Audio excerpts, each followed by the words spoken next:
let's tell a story with iOS. And I'm going to show you how to do the honeydews with Any.do. Before we shout while we play. It's time for iOS Today!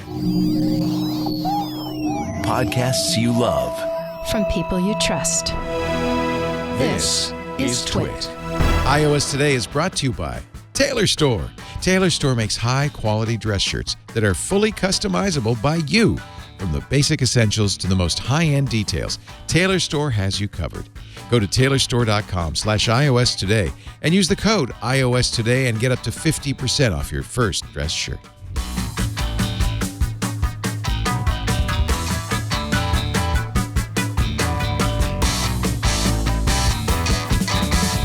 iOS Today time, an escape room for your mind, ladies and gentlemen.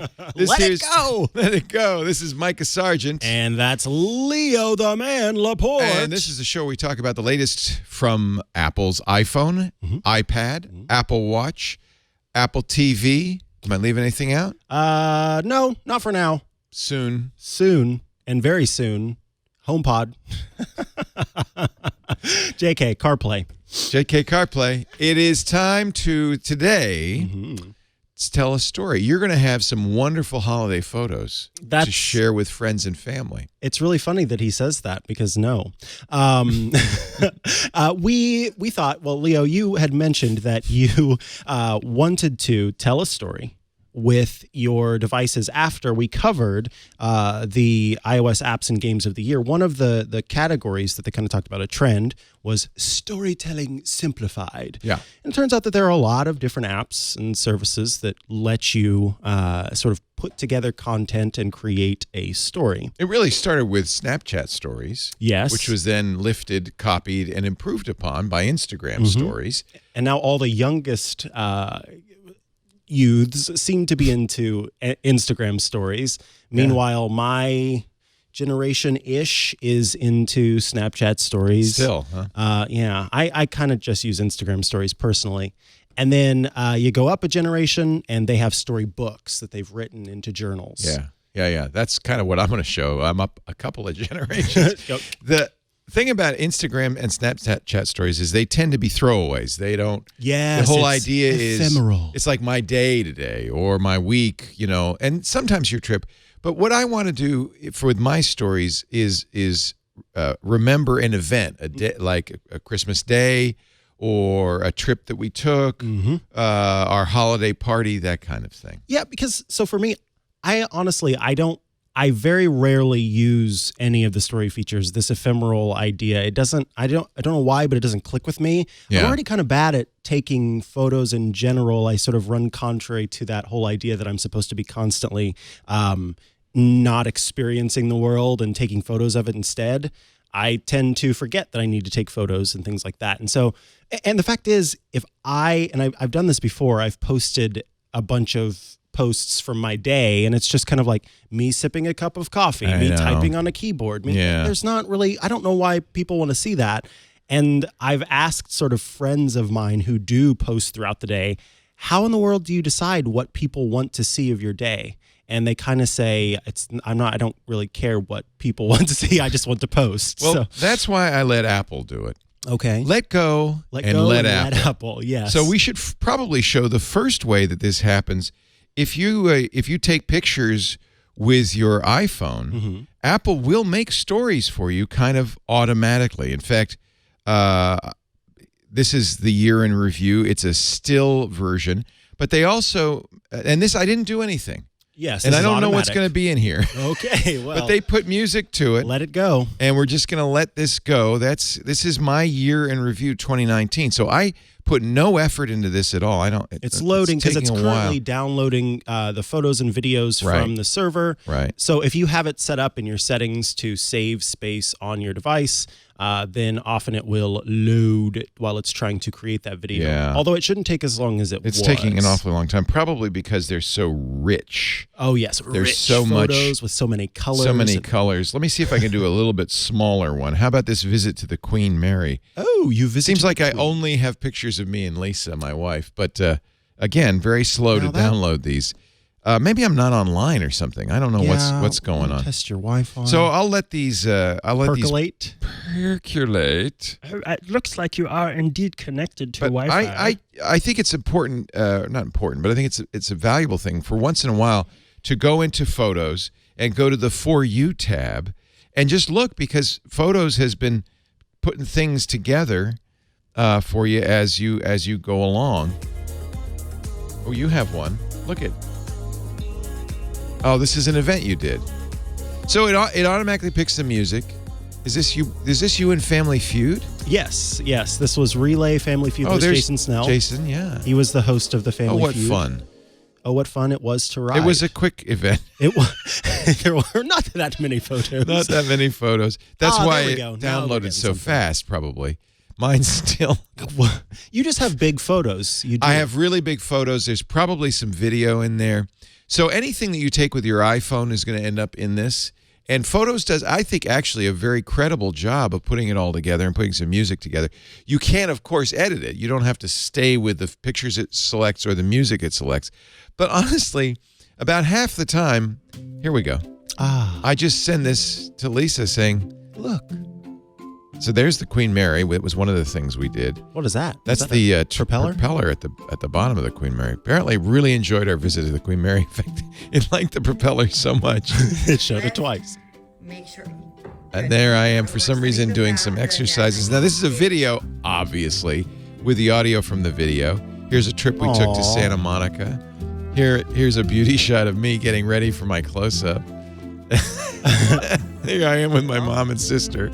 Here's some dancing guards in Athens. So, oh, that's nice. I might. Wow. This is on the boat. I might change some of these, but half the time, I think it does a pretty good job. I mean, I'm not saying it's using AI. This is the guy pretending he's not seeing me kiss my darling. Oh, jellyfish glass. That's cool. Those are cool, by the way. Did you get them? Yeah, this is Dubai. Oh, that's a really good photo. Yeah, that's the iPhone, man. That portrait. That was an iPhone photo? Yeah. Woof. Yeah, in fact, most of these are because, and there's the end of the year. We're all looking at our Christmas picture, and here I am sitting there. in front of the camera. Sitting on camera. So I think that was completely done automatically. Now, notice I can change it after I've viewed it. I can choose some different music, dreamy, sentimental, chill, happy, maybe something a little more uplifting would be nice. I can also say whether I want it short. Maybe let's make it short. And let's see if a happy, little faster, a little happier. Maybe they're going to take some pictures out. It's a little schmaltzy. A little bit. A little schmaltzy. But look, that's a different picture. That wasn't in the original. So I think it's kind of fun what it does. I would look at this because honestly, you might have high hopes of putting together, a photo album and putting some effort into it, and nobody ever gets around to that. It's a lot of work. So look at that. That was a nice 30 seconds, my year in review. Thank you, Apple. I think you do a good job. It's not just Apple that does this, by the way. You'll also have some from Google, and you can see if the Google Photos version is different or better. Sometimes. Same thing. I've noticed It's almost as if they copied each other. Google will also let you create a new movie if you want, and they give you some themes. They Grow Up So Fast, Meow Movie, Doggy Movie. In fact, what's cool, Excuse me, Doggy. if you choose Meow Movie, it'll actually take pictures of cats. So I could throw it by picking a dog, but let me pick a cat, and there's another cat. I'm just gonna pick pictures of cats. Oh, and there's a cool cat. Should I put you in? I just put you in. Why don't I put you in? Just because. And so now there's Google, a kitty. There's Next another to one. Ant. There's a kitty. All right. So now it's going to auto-generate a movie, and then it'll give me a notification when it's ready. But it's actually going to, because I put also all my photos in Google Photos, and I think everybody should do that just because it's a secondary backup, right? It's going to actually be able to generate this movie. You may also find movies in your timeline. I think I've gone through this already and deleted them. So one of the things I was going to talk about, it's yours can do that, and so can Apple Photos. This basically, it created a Four-Legged Friends movie automatically because it can go and say, "Oh, hey, these are dogs, and I know that you have these different photos of your dogs." Oh, isn't that great? That it's automatically, and then it'll show a bunch of photos. That I've just taken over the years. You get the idea. How did it know that was a dog? I have no idea. Well, and that's sometimes Google gets it wrong. So. Oh, video, yay! Yeah. So that's the first thing. You already have something that's going to do a great job, and I think you should just start with that. Mm-hmm. But then there are apps you can download. Yeah, and the first one that I want to talk about is called Quik, Quik. Is it fast? It's fast, it's smart, and it's Quik's owned been around for ages. by GoPro now. It was not originally owned by GoPro. GoPro purchased it. In fact, I thought for a while they went out of business or disappeared. I guess GoPro's bringing it Quik back. Because I used Quik in the 90s, I think. When you got that tie. It's a good thing, Leo. Why I oughta. It's a vintage tie. There you go. Yeah, and this is a vintage app. I got ties older than you, kid. Literally. So this is Quik. This is Quik. What's cool about Quik is that it will go through your library just like Google Photos, just like Apple Photos, and it will find different video and photos and locations and things like that and put together video. And because its whole point is to do this, the app is designed to do this, I feel it does a better job. So I visited Petaluma before I decided to come and work here. And this is a video. Probably prudent. Yes, thank you. Yeah. So this was a video of some of the things that happened on that trip. Visiting Petaluma. Did you choose any of this, or did it do it automatically? This is automatic. So again, I think that it's really interesting to see how apps do this. They have location information in the photos, so they're able to put these together. You went to Google. I did. My friend Were you works visiting at Google. Petaluma so that you could find out if you wanted to work at Google? I never want to work at Google. My friend Yasmin works there, and so I was going to see her. This is the beautiful view from the Google building. Oh, it's And throwing listen some to other this stuff music. in there. Oh, I like it. See, a little hipper music than Apple. Yes. And what I want to show you, we're going to play a little bit more, is that, and this is just me showing the mist on the, or the Do you have to fog pay on for Quik, or is it free? It is free. And I assume that it used to cost, but with it being purchased by, so you can see sometimes where it gets it wrong. I obviously wouldn't want to show that much video of me. What you want, though, is it gives you a starting point. You definitely want that cut out. It gives you a starting point, and then you can edit it and fix it. It's faster to do that, in my opinion, than it is to start from scratch. So absolutely. I kind of like these. I really think these tools are great, and you're more likely to use them just because they're there. Exactly. So let me see. Let me take out. I will tune it by taking out stupid pictures or shortening sequences. Right. Let me see if I can. I'm trying to remember. Okay, so edit a copy of this so that I can show some of the tools here. So first of all, there are all of these basic themes that you can add that change the way that the show is animated. So if I change it to Dandy, it changes the music, but it also changes the style. So you can see it's kind of got an old school look. And then it also changes the animations as it shifts through these different transitions. There's Flick, which is a popular one. And so, yeah, you can see that as I'm adding these different ones, what happened. If I tap on Flick, I can change the font that's used in the episode. And then also when there are graphics, I can change how those are used. From there, I can go through and choose some music. So maybe I want to... So this is a kind of a step ahead of what photos will do. Absolutely, because this music is sort of created to better end with the show, with whatever you're playing. Right. And then here I can show you, so I can go in and rearrange where I want these clips to go. So maybe I want my meeting up with Megan for the first time in person to be the first one. And then you could tap edit, and you can choose to add more photos here. I can change what fit I want for the photo. And even as far as to go, hey, as you're doing sort of the, what's that animation called? The Ken Burns. Here's where I want the photo to focus. Oh, that's nice. So it kind of moves into that place. Yes. Yeah. And then you can, so for a video, I can change This speed. is pretty nice. I can trim it. There are a number of companies like Magisto that make tools like this, but they're not free. They're not free. Exactly. Magisto's $30 a month. And so I think that the fact that Quik is Quik. Quik. So yeah, this is the same company. I would presume it's the same software that kind of disappeared a while ago. And I was a big fan of Quik. Yeah. So I'm glad GoPro bought them. My last note here is very important for you social media influencers. Yes. Which is format. If you tap on format, you can choose the normal 16:9, but you can also choose square So you can post for on Instagram or portrait. Yay! So you can go on TikTok. There you go. That's smart. Okay. That's a TikTok. Yeah. And then I tap save. Oh wow! I'm downloading that. That's great. I'm glad they're back. I had a ton of stuff in Quik, but I thought they were gone. Yeah, they're still there and they're still wonderful. So these are really great for after the fact. Yes. You get back from the trip, you haven't spent any energy thinking about it, and you just magically you've got some stuff. Mm-hmm. I also was looking for something that I could journal as I go. Okay, yeah. Now, as you know, I use the Day One program to journal, and that's a highly recommended program. It's not specifically for photos. It's text, photos. It does location. It does a ton of things. In fact, I'll show you a Day One, an example of something I did on Day One, a trip a while ago. So this is, you could put pictures in. You can do it. So I did a travel diary. So you even put in the postcards you made. Postcards, and then notice it That's also so puts the cool. location in. It shows you the weather that it was at the time, what the moon was. And see, that's the thing is that if you were writing into a journal, you're not going to necessarily get all that information unless you think about adding that stuff. So Day One, I highly recommend it, and I don't know. I'll have to get my subscription back because honestly, it also has a watch app, so it makes it very easy. You can see I have a Day One complication on my watch. Oh my goodness! And I could record. So clearly, you do.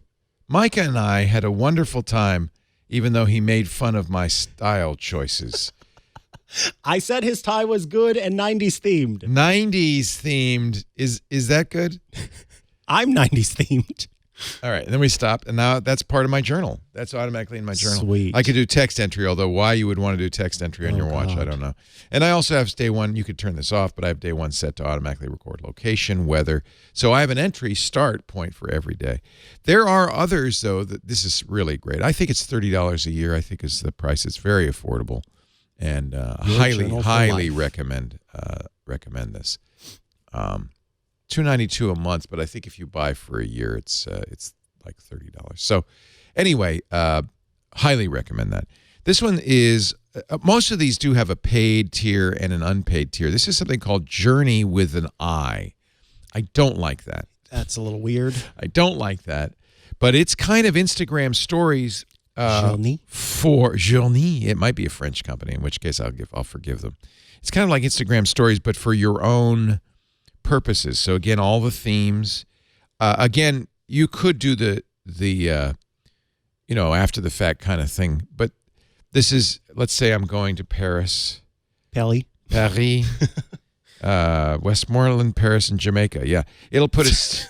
That's not what I meant, but okay. Let's exit out of this to show you. So it puts a little map in. It makes it, I think, a nice little slideshow. You could choose the hero picture. Okay. You can choose the pictures from your. Now, are you able to share this with other people who yes, can you comment? are. Okay. In fact, they even have their own kind of journey sharing within Journey. So it's like I think they're going after Instagram. Okay. Yeah, they have their own social network. It's easy to put in things like plane flights, and they'll put a nice little graphic in. In fact, I'll pretend. Shall I pretend I'm going? Let's see. To the parish and I'm going Jamaica. from Vienna to Los Angeles. Oh. Sure I am. I guess I have to do it manually. And I could put the date. Let's say I'm going to do that today. And then I don't know why it's not. There's the time. It's not putting it in. I'm doing something. For some reason, it's not letting you save it. It may be because it says you're in the Middle East, nitwit. So you can see here, it's got happy faces. I can say I really loved that. Today I'm feeling grateful. You could stick the weather. Sorry. You could stick the weather in there as well. Oh, that's neat. Yeah. So we're going to save that. So for some reason in the Dubai, it's 46 degrees, which it never, ever is.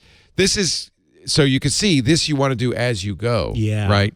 You want to build this as you go and include the pictures from that day. It, of course, pulls pictures not only from your Apple Photos, but you can also choose Google Photos. You can choose your own Journey photos that you've imported. If you're on Facebook or Instagram, it'll also pull in from there. So that's nice. Everywhere you might possibly have stored your photos. And this builds quite a nice album that you can then print, make a photo book out of. Oh, I love that part. Yeah. I think this is I really like this app because I think it's got kind of the basic features that everybody wants. You can see where your pictures are on a map, which is really handy, provided that you put those pictures in, those locations in as you go. Oh, so it doesn't automatically It's not pull pulling it, no, which I think is fine because you don't maybe always want to do that. It puts these little fun stamps in. Oh, that's kind of cool. So the idea is it's really making a little travel journal. This is called Journey, Journi, and then you could share it as one does. You could share it everywhere you would like to. Cool. Let me think if there's anything else. You can buy gift cards. I did not upgrade to premium. It's $53 a year. Then you can use it offline, sync across devices, export it to Google Drive and Dropbox, and you don't get any ads. I didn't see any ads, so I don't think there are a whole lot of ads. But you don't need Pro to do any of the things I just showed you. And gift cards is kind of nice, too. So that's like a gift card to some store, and it has photos, or is it gift cards for this app? No. You buy a card, give a gift card. Oh, well, I don't know. Oh, I see. You could send somebody a gift card that says, here's a photo book. Yeah. Oh, and there's your European. You can make a Journey photo book. Gotcha. Yeah, give that to somebody else. So I think this is kind of a cool program. Journi, 1.5 million happy customers. Travel blog. It's specifically for travel. Okay, so they're German. Journi is forgiven. Okay. They're from Germany. I think very nicely crafted. I was very impressed. Yeah. I've looked at, for instance, here's another one I briefly looked at called Journo with an O. Oh. It starts sideways. Oh, no, and look at it. It's not even properly sized. No, don't want it. Oh, God. When you start the entry, it turns around.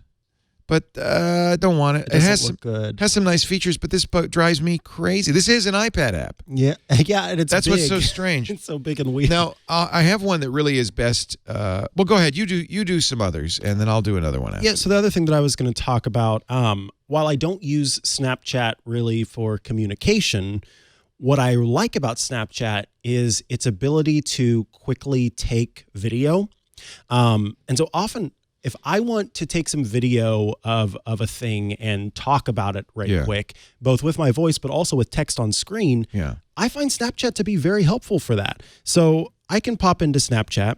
And you could save it to your roll, so it's anything you've done, including those great, make yourself look like Kim Kardashian filters. In fact, my grandma gets such a big kick out of different Snapchat filters. So... Well, good morning, Grandma. I'm here on iOS today doing a show with Mr. Leo Laporte, and I just wanted to say hi, howdy, how you?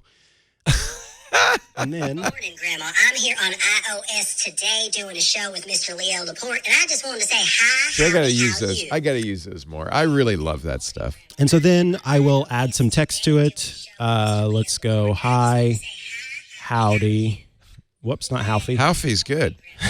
By the way, I understand the young people. You might want to know what young people do. Yeah, what do they do? The young people, their new thing is don't fix autocorrects. Just leave Halfie. Oh, I see. When you send like a text? And then people know that you're doing that, and so they think it's funny. Interesting. So then what I'll do is tap, instead of sending it to someone... Grandma might be puzzled by Halfie. I'll just tap the save button, and then that's I pop saved out to of your here. camera roll. Yeah. Okay.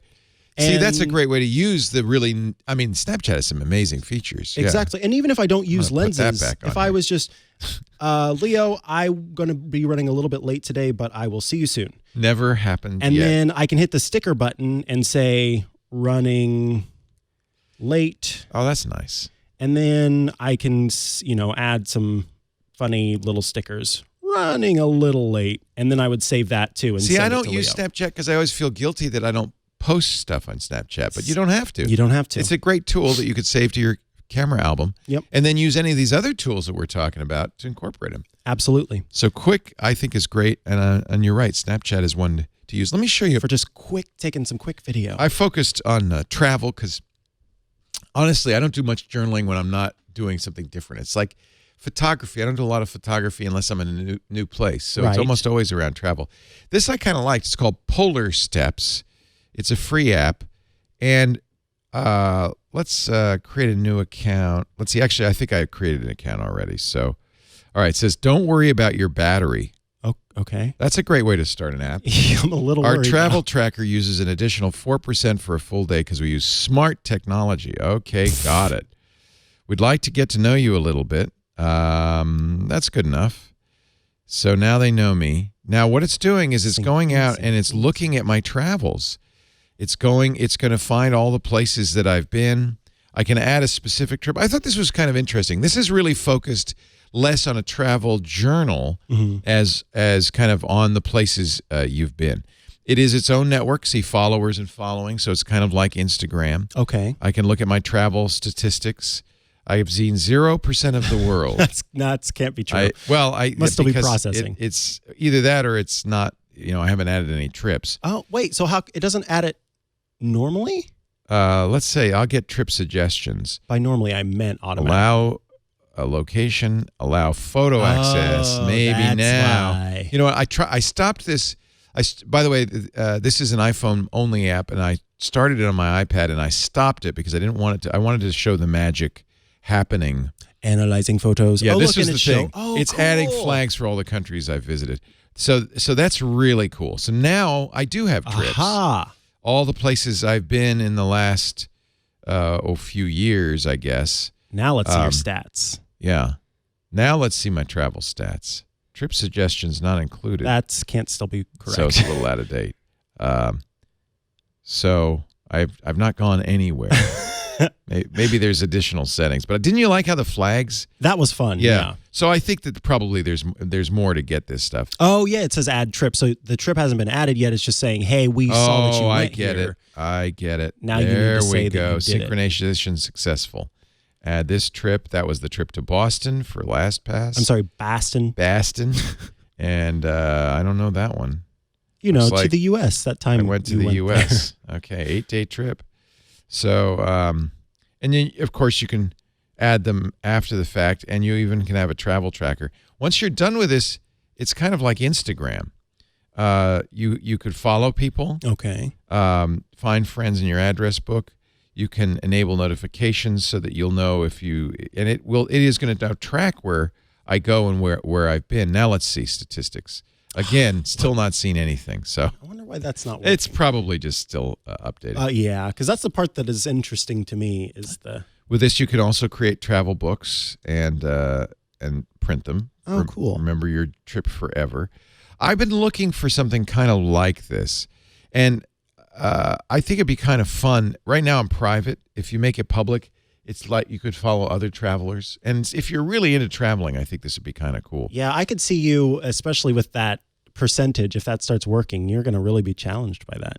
Yeah, like I like to keep track of all the places I've been. So I think this is kind of a neat idea. Have you ever PolarSteps. been to Australia? I have been several times, yeah. I've been everywhere except Antarctica. Truly? Pretty much, yeah. Every continent anyway. So you can have a cover photo. I might start using this for future trips because it would be nice to have that in there. Have you gone to Iceland? I haven't been to Iceland. Have you been to Iceland? No, I have a friend who's been to go Iceland and says you should go there for everybody agrees. 3 days at the most. Oh, really? Because their heat is provided by their sulfuric. So you end up when you're like washing your eggs. hands or you take a shower, you smell like rotten eggs the whole time. But they get all their power from the and it's raining the whole time too, so you get kind of cold, and so you smell like sulfur and you're cold. Damp. And so it's kind of a 3-day trip. You gotta wonder, why does miserable. Santa Claus live there then? Why does Santa Claus live in Iceland is a question that we need an answer to. I've always wanted to go to Iceland, and I will go to Iceland. Lisa and I are looking at a trip. We're at the point now where we've been to the obvious spots, right? Yeah. So we want to go on a trip that is the Northwest Passage. Okay. It goes from Iceland all the way to Nome, Alaska. Oh, that would be good. On the Arctic Circle. Wouldn't that be cool? That would be really cool. I'll bring a snowsuit, though. I'll tag along in your suitcase. Yeah, well, you'll come with us. So anyway, I think PolarSteps is aptly named for that trip, but it's kind of a fun-looking. Again, these are all attempts, like Journey, to make a social network out of it. Yeah. And I don't know. I haven't used it long enough. I just found it yesterday to know if it's going to have a very active network or not. But I'll tell you what. I'll make myself public. There you go. And I'll try to follow some people. Find friends. And what's your username? Probably Leo Laporte. I don't know. Oh, look, Paul Thurrot's on it and Russell Tammany. Two of my favorite people who travel as much as I do. Now, so look at that. Russell has a private account and Paul has a public account. Yep. Yet Paul has no profile photo. And well, he might have been looking at this to see. Yeah. Yeah. So that's a sign of those. I know Russell's a big traveler. Yeah. Both Russell and Paul are big travelers. So that's kind of cool. I'm going to make my account public that way. So maybe I'll start using this. Again, not an iPad app. And so I always look for apps that I could sit back after a day traveling around on my iPad and do some work on. I kind of prefer that. But this, with a bubble pipe. But this probably be fun because it's got your location going on all the time. Yeah, that's pretty cool. You're carrying it with you. So I'll start using this one. All right. PolarSteps. That's free. The next one I want to talk about is called Spark Camera. I have to say it is a little bit heavy on the influencer verbiage and tends to be a little bit obnoxious with that. So like things are called sparks and you want to create the best story you can and you're changing the way things are seen and blah, blah, blah, blah. Don't like that so much. But what I do like is there are lots of different fun features that this app has, including...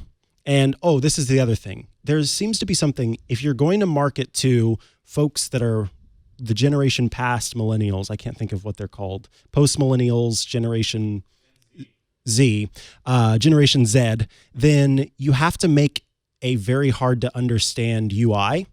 And that is what this app does. So Snapchat started that, right? Yes. Snapchat was, I think, intentionally obscure. So bear with me while I use this intentionally obscure app. I'll tap on the record button. And the simple thing is, just like most of the modern video sharing apps, you press and hold to record. So I can, hold down and I simply let go to stop recording, and that quickly records footage. Now, it will automatically cut the footage into the bite-sized chunks you need to post to like Instagram stories or what's the other one? Snapchat stories. Then the zoom functionality is available with the little bar at the bottom. And at the top, I can adjust focus for the front and the back. So there are some simple kind of touchy-feely features, I guess I would call it. And then in here, I can tap on the bottom left corner to make changes to, do I want to add stabilization? Would I like, what frames per second rate do I want? Is it 1080p, etc.? But here is the feature that I really like. And it's a little rounded rectangle with a circle in the middle. And when I tap on that, it turns on the front-facing camera and the back-facing camera. Oh, so you get two directions. Yeah, so I can say, here I am on the set of iOS today. We're recording, and I want to show this off to somebody. And so I'm able to sort of talk about a thing. I'm so pumped about this. And it has both the front and the back-facing camera involved in that, which is really nice. Then I can go ahead and tap the play button. It's saving both of the videos. And that takes a second. Oh, it's recorded. So this is the recorded version of the first part of the video, but you're going to see that... Is your face? Oh, that's kind of neat. There's the first and second So you part. could be like Rick Steves and kind of narrate your travel log as you're... Absolutely. Yeah, I like that. And then there are lots of different features. So I can trim the video how I want to. I tap on a clip to edit it, and I can reorder them how I want to. I can adjust the volume of the clip itself, the VO. But then if I add... music, I can adjust the volume of that. And then what I really like is this feature that lets me add narration after the fact. So I can add voiceover to a clip afterward, right within the app. So it does a countdown, 3, 2, 1. And now I'm recording audio as I'm talking, blah, blah, blah, blah, blah. There you go. And then it will put that... And I can turn down the volume of the clip itself and have the volume of the video that's neat. up. Yeah. And then there's some free-to-use music. This it also lets Spark. you use Apple Music as well. Spark Camera. So holiday season. Yes, we'll use Christmas in My Heart. Oh, yeah. Oh. So this is a little TikTok-y. It is a little TikTok-y, yes. But it doesn't have, it has its own network. It does. I think you're going to see a lot of people trying to beat TikTok, partly because there might be some thinking about banning TikTok in the U.S. or forcing them to as they did with Grindr, forcing the Chinese company to sell it because the CFIUS, which is the Committee to Protect Foreign Investment in the U.S., is investigating them, saying, well, we don't want all of our kids on a Chinese social network. Yeah. So if I were an app developer, I'd be looking quickly to jump into that gap, should that gap open up. That's a good point. Yeah. Right? What's the next TikTok? Should TikTok collapse? And you'll see that they really are fond of Instagram. They put simple shortcuts to add to IGTV, which I didn't know people still used, and normal Instagram right there within the app. But then the footage is saved to your desktop, and as I said, you can create new video very easily. So this, again, is a shoot-and-go kind of thing. You quickly pull this up, and you can shoot video with it very simply. Has this ever happened to you? Oh, yeah, there should be more to that. Yeah, I'm waiting. That's a great trick, though, when you're at having a conversation with somebody, you just say that. Has this ever happened to you? And then let them fill in the gap. See what happens. I was just trying to log into Snapchat because I want to reactivate my Snapchat. And apparently somebody named Marianne Swag, LOL, has taken my account. What do you mean? How so? This happened a while ago. I forgot about it, but I don't know. Somehow our accounts got crossed because they do it by phone number, right? Oh. And I've had these numbers for a long time, but in both cases, it's Marianne Swag, LOL. So Marianne. Please, Marianne. I don't know what to say. I'm sorry. I don't know what happened there. So I'm going to make a new Snapchat account. Oh, man.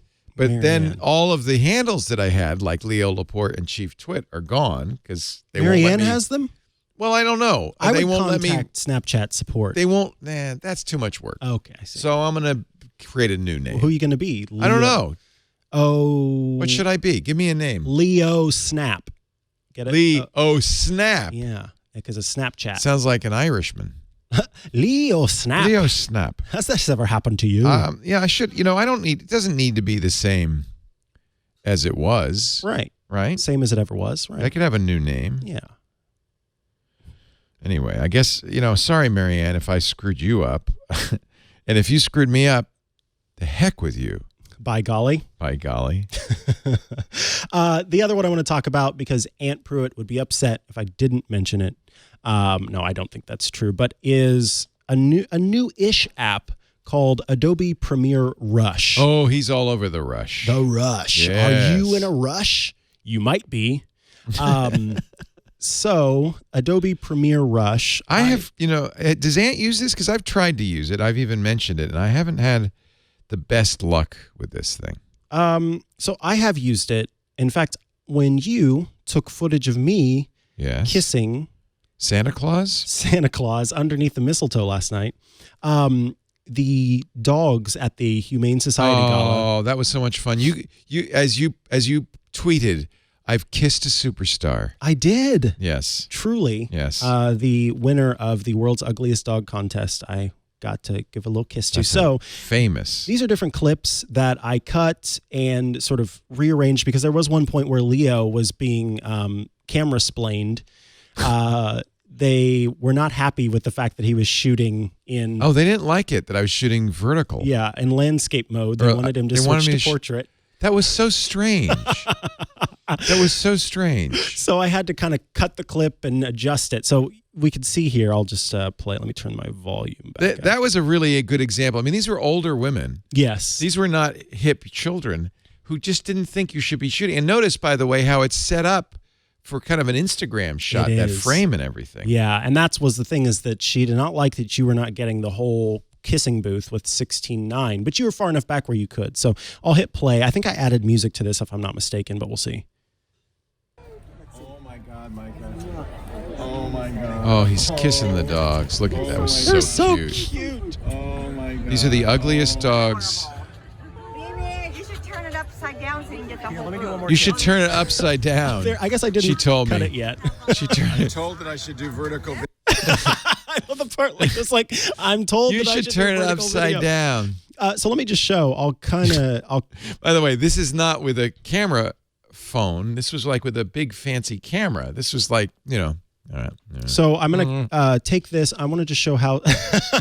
Thank you, Kevin. That's how everything should be shot from now on. Hold on. I'm kind of a fan, honestly, of vertical video. If it's played back, if you expect to be played back on a phone, yeah, it makes sense. It should be shot that way, but we don't expect that of this, or frankly, did I expect that of that? Yeah. But she did have a point. They made the frame for portrait mode. So let me show you. We'll go back to my screen I here. had a hard time getting both the top and the bottom of the frame in. I cut the clip very easily, and then I'm going to scoot across to the part where the video is right. I'll cut the clip again. I can easily trash that, and then I come to this, and I choose to transform it, and I can rotate it to 90 degrees. And anyone who's edited video knows how these things often do end up taking a lot of time as it's trying to render. So the reason this is called rush is if you're kind of in a rush to get this video out, how do you go about doing that? And this helps you do that pretty simply. So then that's edited how I want it. I could add some presets like right here. I might want to do a dip to white. So it's sort of a flash between the two clips. And then it cuts to a close-up.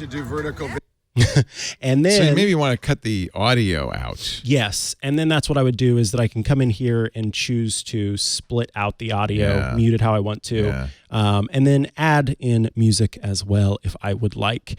There are options for changing the speed of clips, for ramping.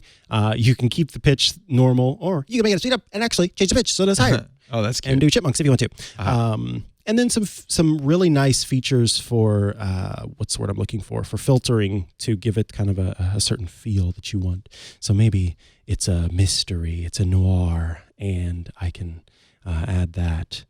I'm going to say Snapchat is over. When I look at who's on Snapchat, everybody, all the olds that I know, are on all Snapchat? the olds are on Snapchat. Interesting. Yeah. And then they make it easy to share and export. So I definitely wanted to talk about that because it really is. It rushes. You can quickly create the video. And then if you have an Adobe Creative Cloud subscription, this will actually sync with their Creative Cloud, and you can pull it up on your Mac to sort of finish editing in Adobe Rush for the desktop. So yeah, that is Adobe Premiere Rush. I'm going to add all my old accounts. I'm going to add. Oh, yeah, do that. Yeah, Marianne Swag, LOL. Do I'm gonna that. add her. Make sure to add See me what too. she's doing. And I did add you. Excellent. Yeah. I'll go ahead and say, yes, that is my pal, Leo. Oh, they ask? They're going to tell all these people? Yeah, see, Chief Twit, Marianne Swag, LOL. I got to add that just to see. Yeah, you should. What Marianne's posting. What? Yeah, does Marianne post it to her story? In my name. I think we got our things crossed. That's a bummer. But I now have my Snapchat. Oh. I am happy about the snap. Okay, I'm sending you a quick snap here. And good. Pending. That is Snapchat. And I think that is Snapchat in a nutshell. There you go, right there. Barfing rainbows. Unless you have any other apps, I think it's time for our I think ad I break. should do a little break, and then we're going to come back, answer your questions, give you some news, and our app caps coming up. But first, let's talk about our shirts. This is not a Tailor Store shirt, and that's why it's just a little too roomy on me. It's a little baggy. That's what I was going to say about mine. This is not a Tailor Store shirt, and I really don't like how it fits in around my like the way that it tucks in. I'm in the process of replacing all my shirts. Because and look at these sleeves. Wouldn't it's you? not right. Oh, that's crazy. Yeah, look at that. That's not how it's supposed Look to at be. these sleeves. You can barely see Where them. are they? Where are they?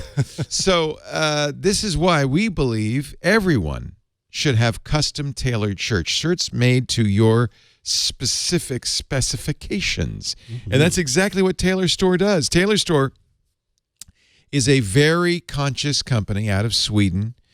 They make beautiful shirts at their Sri Lanka tailor shops. They're carbon neutral. I'm just saying that because I think sometimes we talk about clothing, people will say, oh, yeah, it's going to be made in a sweatshop in China. No. And in fact, these guys make beautiful shirts. You might say, though, well, do a tailor have to come to my house? Do I have to go to Hong Kong? How does this work? No. They've got an app called Size Me. You put on your phone. You put it on the floor. We should demonstrate this at some point because it's really cool. You put it on the floor, and then you pose. 2 shots is all it takes. It takes them automatically to create a perfect fit. Now, once your measurements, and by the way, Android as well as iOS, once your measurements are in Size Me, then you go to tailorstore.com and you could pick tons of different designs, styles, customized to your heart's desire, or pick some of the standard designs if you wish. You don't have to spend a lot of time, although I have to say you can choose everything from sleeves, collars, cuffs, pockets, no pockets. The back, does it have darts? Does it not? The buttons, even down to the thread on the buttons, which actually, and I know you like to do this, can make it very stylish if you have a contrasting thread.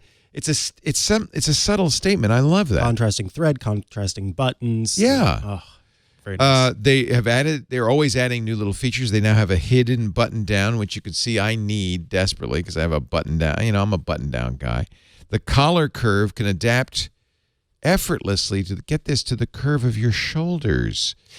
And can I just say, the hidden button down is an important thing because a lot of folks think that the button down is the more fancy style, and that is incorrect. The button down shirt was created for polo players who are out in the wind on their horses riding around. So it won't flap in my face. So it's actually a more casual look. But if you like the button down look, see, that's why I wear it. I button down from my college days. It's preppy and cash. And so if you want the more kind of classic refined look, but you still like button downs. You can also choose the fabrics. I bought a beautiful, rich kind of brocadey kind of fabric, and I got it with what do you call those? Cufflinks. Oh, yeah. Yeah, and it comes with its own beautiful braided cufflinks, but you could then put your own cufflinks in.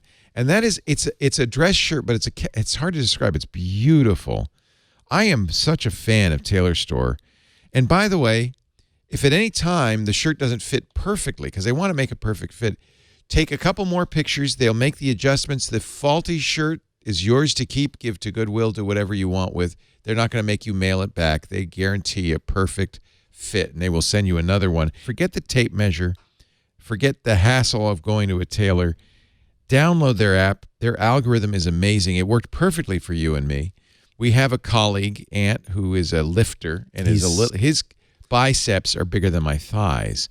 And so initially the shirt, his biceps are bigger than my waist. He could do the Hulk thing, just like this. He'd flex, and the shirt would go boom. So and they didn't anticipate anything like that, but that's fine. He's got a perfect fit now. They didn't anticipate it. Yeah. Tailor Store. I love what they're doing. They're carbon neutral. When you're looking for your very best and perfect fit for clothes made just for you, Tailor Store. I mean, you and I both did this. You can get pictures of your shirt being made. Tailor Store, TAILOR store.com/iOS today. If you use the code iOS today, 50% off your first dress shirt. 50% off. Because they know that maybe you're skeptical. As little as $39. So if you're at all skeptical, do this. Shipping is free. You can take your pick. tailorstore.com/iOS today. Terms and conditions apply. Experience the unrivaled fit and comfort of Tailor Store's hand-picked fabrics. I actually love the fabrics. I was almost wore my flamingo shirt today. I should have. Kevin, can we show my screen right quick? Here is the that's your that shirt being made. Yeah, this was the green striped shirt that I have. It's so cool to see that. And there they are working right on the collar. Yeah. Right there. Hand-stitched, beautiful, beautiful workmanship. Man, that's a throwback. I used to work in an industrial sewing shop, and that machine looks so familiar. That really off-white look, the Juki logo. You know that, huh? Mm-hmm. Isn't that cool? Yeah. I'm really, really fond of Tailor Store. I think I've talked to them a couple of times now.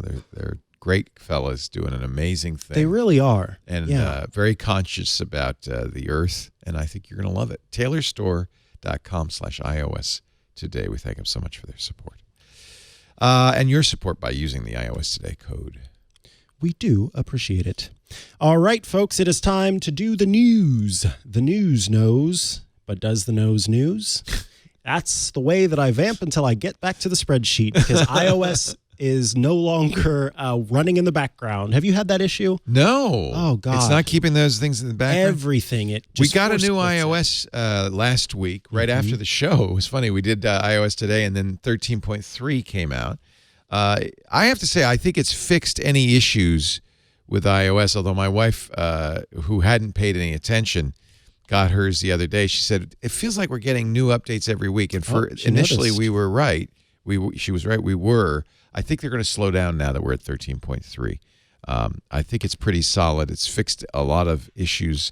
But this background, I haven't noticed that. It won't run in the background. It's particularly, I've noticed, and I don't know if it's just because I use Google's apps more than the others, and so that's why I'm noticing it. Might kill Google's apps just because they don't like Google. But Google Sheets basically goes back to the main screen instead of staying in the spreadsheet, which is a little annoying. Oh, that's annoying. I think that's a Google thing. For instance, I'm loading Comixology. Takes me right to the page where I stopped reading last night. Oh, nice. Have you figured out how to read the comic? Oh, man. This is now the way to read comics. Look at this. If I double tap, I get the whole page. See, that's what I need because I'm this too zooms distractible. in. Okay. Yeah, Comixology. This was a big conversation on MacBreak Weekly last week because I wanted to know from the comic book guys how to read a comic book. Yeah, I was watching, and I have that same problem. Look at that. I don't Look know what how they to do it, but I love it. Isn't that great? Comixology. Really like Comixology. Anyway, but notice it remembered where I was. So I think that's a Sheets issue. Must be a Sheets issue. If I open up the New York Times crossword puzzle, it says continue where you left off, and I resume the puzzle. So it's a Sheets issue. I think it's a Sheets issue. Darn it, Sheets. Well, let's talk about, what do we want to talk about? You, what's new in news? Well, 13.3, that's one thing. That is one thing. You shared a story, evidence is mounting that people are fed up with the sky-high cost of smartphones, and it's sparking a massive change in the industry. I saw a stat that's tied to this story that only 10% of Americans have phones that cost $1,000 or more. These high-end flagship phones, like the iPhone, well, this is the 11 Pro Max, and I think it was $12.99 as configured with 256 gigs. And it makes sense. Most people are not buying these super expensive phones. Apple has noticed. I think they've noticed this, and I expect that they've stopped that upward progression of prices, and you're going to start seeing less expensive iPhones. I don't know that they can go above what they're at right now, and that's kind of what this story says is. People are done, and they should be done because you know what? You can get a great phone. The problem is you can't get a great iPhone for $400, right? But you can get a great phone, an Android device for $400 that is as good, almost as good as an iPhone. I think nothing really matches the iPhone camera 11 Pro Max. I have to say I've never been happier with a phone, but I can afford it, and I think a lot of people can't, and that's the issue. Right. Expect to see this year. I would expect Apple. You know, they said last year that the XR was the fastest selling iPhone. I bet you the iPhone 11. Oh, I'm sure. At $800 is right? It's $800. I believe so. It's the fastest selling iPhone, and I think you're going to see more choices at the lower end. It just because I feel a little bad, kind of recommending, talking so much about how great the phone is and this kind of thing when I can't necessarily recommend that to everyone. It's very, very pricey. I think also what Apple's seeing, and I'm seeing as well, people are sticking with their old phones longer. The phones are so good now that you're perfectly happy with an iPhone 7 or an iPhone 8. You don't need the latest and greatest iPhone, and that's also slowing sales of new iPhones down quite a bit. Starting at $699 for an iPhone. However, 11. Apple's not dumb. $699. See, I think why get the Pro when you can get the for $699? Get almost exactly as good phone. Mm-hmm.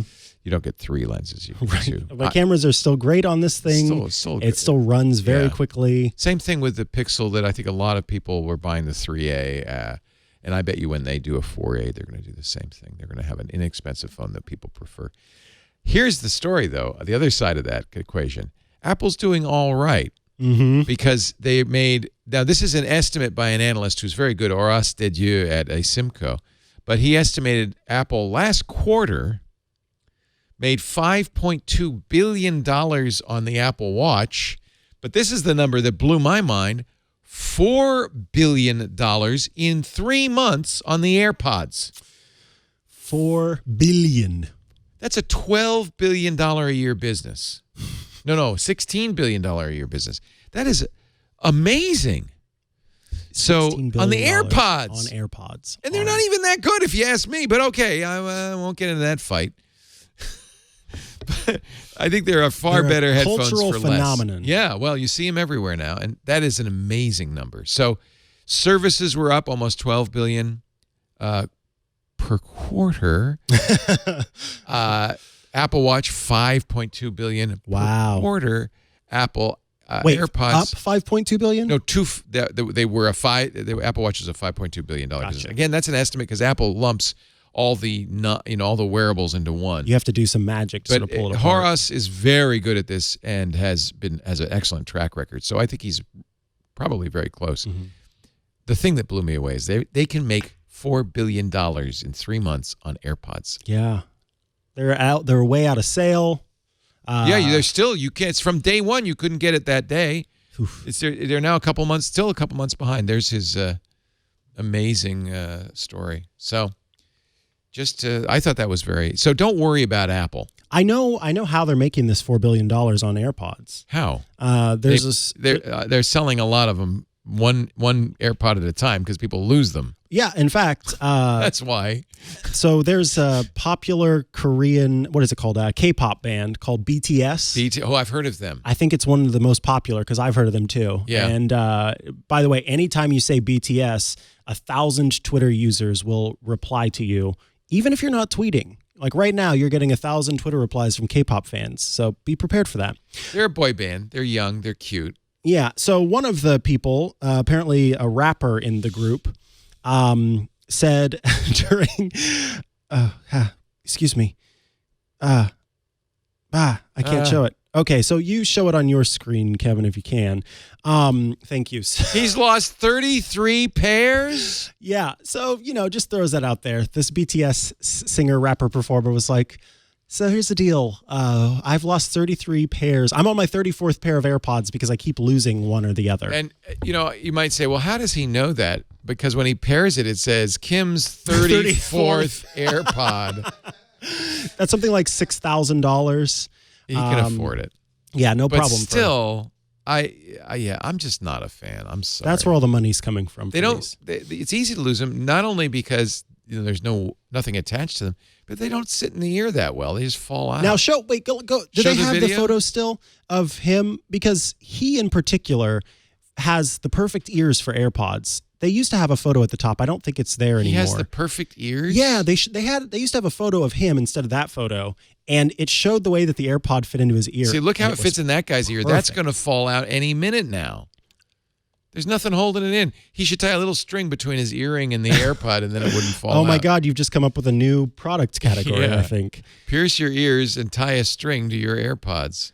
Somebody needs to create that. Maybe it was on 9 to 5 Mac that. Anyway, that's fine. I believe you. He has perfect they fit ears. perfectly. Because you could see they go in all the way. And yet, I think, what is he just leaving them behind at venues? Something like that. And then Dwight Howard. Girls take them for souvenirs. Oh, gross. There they are. Yeah. Perfect fit. Where's Waldo? Oh, they do fit quite well. They're actually deep within his ear canal. Yeah, I'm kind of a little jealous, frankly. But if you watch, used to be, like I watch a lot of football, they'd have pictures of the guys arriving in the bus at the stadium. And it used to be they'd all have big Beats headphones now. Not anymore. All have AirPods now. Yeah. Dwight Howard bought AirPods for every one of the insert basketball team here that has to do with Dwight Howard. I think it's Lakers. But he put them all on their chairs in the thing. So there's the other part of the $4 billion. Yeah, no wonder they make it's a status symbol. Yeah, clearly it absolutely is a status symbol. I laughed when Apple bought Beats for $3 billion. I said that's ridiculous. That's absurd. But it turns out what I didn't know. First, they got Apple Music, which has been a huge hit for them. But what I didn't know is that the headphone industry is such a high margin industry. They got their money back in 2 months. No one can make those kinds of sales. That's ridiculous. Wow. Good for them? I don't know. Up next, so speaking of Apple Music, Federico Viticci. Love him. Well-known iOS shortcuts and iOS user extraordinaire, has realized that while Apple Music is great and it has features for discovery and things like that, it can be a little difficult to access some of those discovery features. So you've got like the favorites mix, the chill music mix, and they, just like Spotify have this year, created your sort of rewind, replay kind of thing. Yeah, I like that. Spotify still does it better, but I like it. So Federico realized that, there should be a way to sort of access all of that stuff. Combine them all? Has he figured that out? He's created a shortcut. This is wild. It's a shortcut called MusicBot. And so you download it as part of your shortcuts. Stop. Wallpaper, where? I love your wallpaper. Is that an Apple official? It is an Apple official. Because that's the watch. That's on the watch. Does it move if you press and hold?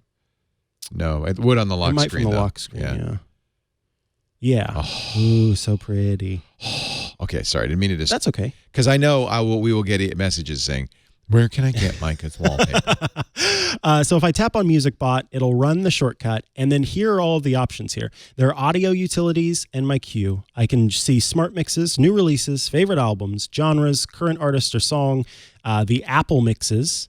I can pick a playlist that I want to listen to, upcoming releases, ambient sounds, which is a new feature within iOS or within Apple Music. So maybe I just want to listen to some Rain from Apple Music, and it will automatically go in and find I like the Apple ambience. Music That's playlist nice. For Rain.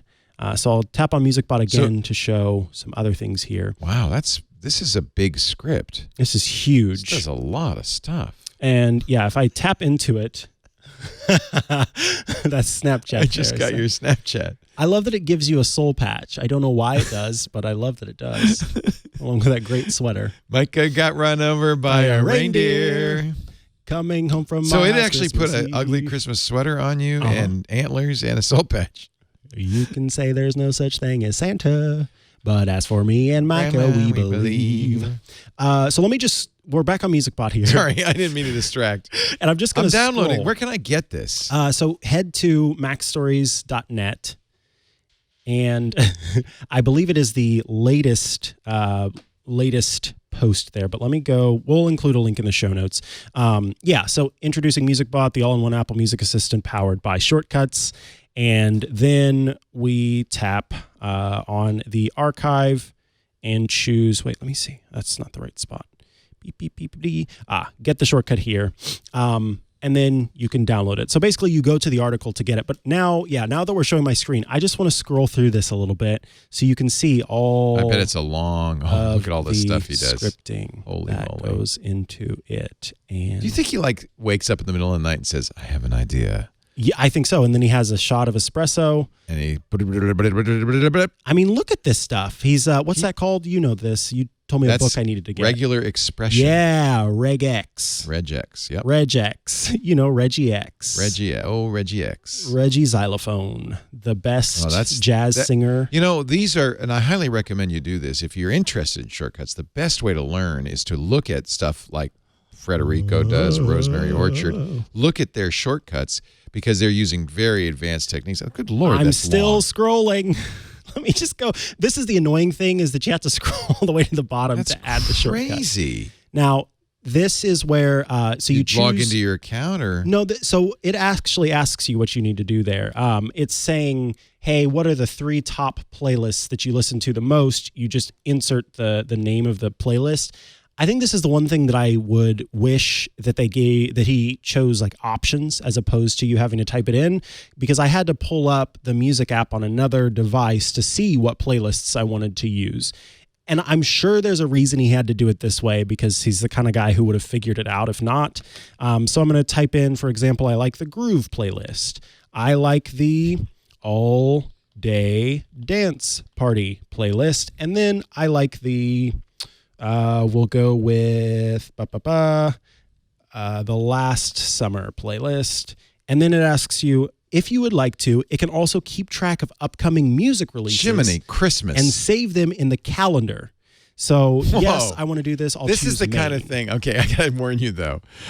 I turn these on, and then my calendar gets filled with this stuff, and I forget how I got it there. Where did I do that? And I can't turn it off. Yeah. So, for instance, I now have in my personal calendar Harry Potter. Oh God! Reminders of events and stuff that I don't want there, but I don't know how I got them there. And I guarantee you, in 6 months, you're going to say, I don't know why I keep getting notifications for albums I'm not interested in. That's what's going to happen.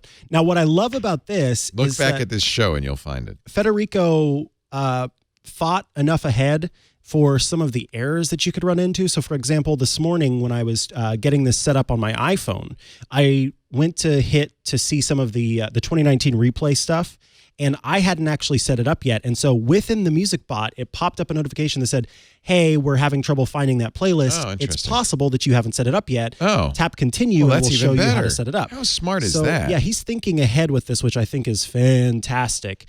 So I've just set it up here. Well, that's good programming practice. Instead of throwing an error. Is to go as far as to. Yeah. So then you can add it to your home screen. He said that's the best way to go about using this app. And that way you won't forget.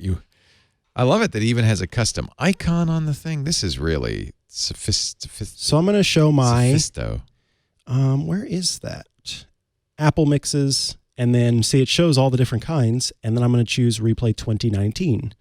Okay, yes, you can access my music library. And you could turn on a Siri shortcut that you could actually say, I want to hear 2019 music, and Siri would go right through that and do it. Yes, absolutely. Nice.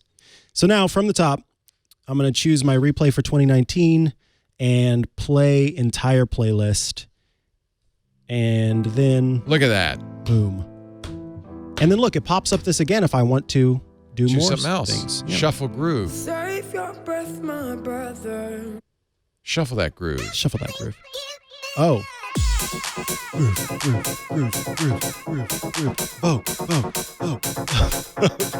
Groove. Groove. Okay.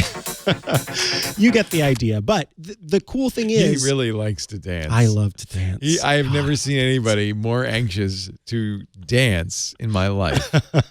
You will dance at the drop of a hat, which I think is great. You play some music, and he's like, I'll be shaking And he's a great dancer. Oh, thanks. No, you are. No, you really are. This is my great regret for 2019. I left the Christmas party early. You did. And you missed out on dancing. some dancing too. Yeah.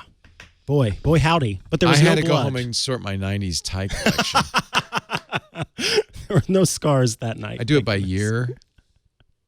Is this a 94 vintage? 94. Boy, you're good. You are really good. Yeah. Wow.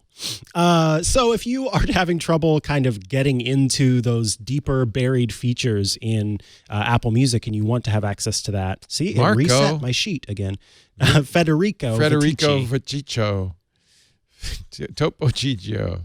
You know the lady who made up Topo Gigio just recently passed? Topo Gigio. You have no idea who Topo Gigio is. No, but I've heard that before. Ask your grandma. Topo Gigio. What is that? How's that spelled? Topo. You don't know because you don't. Do you remember Ed Sullivan? No. Don't giggle at me. There he is. Oh my God! Look at that little thing. This was a little Italian mouse. Oh, it was a Mickey Mouse knockoff? No. Press the play on one of those videos. Oh my God, we don't have time. I will watch it afterward. Okay. I promise. Please do. Okay, so this is hilarious, I think. MKBHD every year does a blind photo I keep meaning to press play on that, but I don't have time. Right. I don't watch them. I just read the headlines about it after. I want somebody to watch it for me and tell me which camera won. I don't know which camera won, but... He does this, by the way. See all these cameras, and what he actually doesn't choose himself. He lets you choose. He lets you choose. Yeah. And guess what got knocked out the first round? What? iPhone 11 Pro. No. Yes. In a blind camera test, the iPhone 11 Pro did not make it past the first bracket. He does it in like a March Madness style bracket. What? And the iPhone 11 Pro got knocked out. Now, people said the reason why they chose another one over the iPhone 11 Pro was because the iPhone 11 Pro showed a blue cast that they didn't like. Well. Now, last year, I think famously, a BlackBerry camera won, or it beat the iPhone or something like that. I think that in the end, this kind of goes to show that you can't trust people. That a blind camera test is not the best way to go about. Well, it's not that. No, I think the blind camera test is the best way to go about it. But what then is a BlackBerry mistake wins. is to crowdsource the answer. Oh, because so to go to I mean, you're getting a lot of people from Reddit. Spent a lot too much time in the basement. That's actually a really good, just a lesson for life. Don't crowdsource certain things because you'll get a lot of people from I mean, Reddit. what you're finding out is what the general public would like best. Yes. But that's... Which often is an oversaturated... For instance, I'll give you an example. Yeah, so Samsung does very well in these because they do oversaturate. They do some things that a photographer would say, well, you're ruining that picture. I think the iPhone, by being very natural, sometimes loses out to the brighter, more aggressive processing. But the idea is that you get to make those adjustments afterward with the iPhone. You get sort of the best quality. Well, you get a good quality base photo that you can adjust as you want. It would be the same if you asked, everybody, what's your favorite music or what's your favorite painting? That's true. It's a very subjective thing, right? I think. So, but then there's the other side of the scale, which is DxO and these companies that do a lot of metrics on the color and so forth. And those may be too synthetic, too analytic. That's true, yeah. So you got to try to find the... You got to, honestly pick the one you like. And apparently, iPhone 11 Pro was not the one. But what I would do is go look at his images and make your own decision. Don't trust the bracket necessarily. But here's a chance for you to look at images. Still not scientific. You saw how he's doing it. He's got some guy taking a picture. The lighting's changing in between the picture. The only way to do this really... And even this is a good environment. Yeah, as a control. You got to have all of the phones attached to one device. Oh, we can see which one. So they're beat simultaneously. iPhone yeah, he's writing 10. these in the Note 10. Not surprising. Which one beat iPhone? Pixel 3a is the winner there. Is he right-handed? Oh. Yes, I think we've all learned something. I'm surprised he's right-handed. Xiaomi Note, iPhone 11 was beat OnePlus by the 7T OnePlus 7T Pro, which actually is not my favorite. Pixel 4 should win on that one. I wonder who wins in the long run. Who wins in the long run? But see, where there's a very strong vote. Yeah, can we skip to the end? Where there's a very strong preference. Maybe that's more trustworthy than when they're close, right? Yeah. Yeah. Yeah. And I wonder how it's... Because isn't it in... the brackets, sort of the teams that go up against each other at first, are particularly chosen for a reason. They're sort of like loaded and seeded. Yeah, that's the term. Thank you. And I don't know how he seeds the bracket. I don't know the methodology. He does have a color chart, which is a good thing. That gives you a better idea of color rendition. Honestly, though... it was the Galaxy S10e versus the Pixel 4 in the end. I think Pixel's going to have to win. I bet you're right. And this wouldn't surprise anybody. Oh, wait, no, the Note 10 Plus beat the S10e. Yeah, that should, because the Note 10 is a later and it's a little higher end. That's the winner. So that's kind of cool that two Samsung phones went up against each other. Yeah. But it speaks to what we talked about before. Samsung's always going to win because they pop it, they crush it. They pop it, they lock it, they drop it. They do. They zip it, twerk it, stop it. And then as a result, what you get is a picture that's appealing to the eye on first glance. Mm-hmm. But if you look more closely, you'll see what they've done. Something's not natural. It's over-sharpened and things like that. Yeah. And then, so I didn't know this, but the MacBook Pro, that 16-inch MacBook Pro you have. I love my MacBook that Pro. I have yet to steal. JK, is the Touch ID sensor uses a new technology that has not been in their phones or the MacBook. It does have that, what is it, the T2 chip that is giving you a secure enclave, which I really like. Yes, and the T2 chip also enables some other things like always listening for a hey boo-boo. It also makes this the SSD much faster. It's the controller. That's right. For the solid state drive, which is not really even a drive, it's just chips. So there's a lot of good Apple's doing with this. Absolutely. But the reason I want to talk about it is because this could eventually, so the Touch ID sensor in the 16-inch MacBook Pro is an under-display technology, an optical sensor versus a capacitive sensor, which means that they already have a device. Very accurate. Oh, it is accurate? Oh, yeah. Awesome. That could eventually come to the iPhone. And I find it fascinating that they're sort of experimenting with it in this MacBook Pro. I was sitting at breakfast today with the MacBook Pro 16-inch, and I sent a Slack, and the Slack has a little sound, like the message whoosh, goes left to right. And Lisa went, "What the hell was that?" And I said, "These speakers are really good." And it does sound like a jet airplane taking off. It really, the speakers are remarkable. Wow. Yeah. See, and that's one of the things Apple's head of audio is really like, regardless of what device you're using, they want to make it sound good. They clearly learned a lot from the HomePod, that they're putting some very good technology in these laptops. The only thing that makes me sad is they're still selling laptops that don't have all these features. You know, that the 16-inch has the new keyboard, has these great new speakers, has this new fingerprint. New microphone that is... Array mics. Yeah, 3 mic array. But you get any other Mac laptop, and you're not going to get any of that, which is... Trust me, I know. Yeah. Well, we bought yours just before. Yes. Just if you had delayed your arrival by a few months. I did actually. It was funny. I mentioned because Lisa was awesome. She's like, okay, you got to tell me what equipment you want. And in the email that I sent to her with the stuff that I suggested, I said, MacBook Pro. well, I said, there's rumors that a new Mac might be coming, so I could wait unless we want to just go ahead right now and go forth with it. You're so fine. You have a very nice Mac. Oh my God, it's great. Yeah. And in 8 or 9 years. I was going to say, for folks who have, the last model of MacBook Pro, it's fantastic. I'm not a fan of the keyboard. I really like the 16 a lot. Yeah. And far too much. And by the way, great battery life. Oh, really? Yeah. Now, even with that improvements in the display and things like that, you still pretty get impressive battery life. It's big. Anyway, you don't need to show an ad for it. Whoa! How'd you do that? We could do that? I didn't know we had the technology. For those of you not watching on video, Kevin did something amazing. Something I've never seen before. Anyway. It was augmented reality. He did that on purpose. He knew that he could do that, and he did that on purpose. Yeah. The laptop closed and then flew away. Yeah. The screen, it was the full screen, and then it came out. Can you do that to me? Here, I'll flap my wings. Make me fly away. Make me fly away. Portrait video. Come on, make me fly away. Boy, are his arms tired. Woo!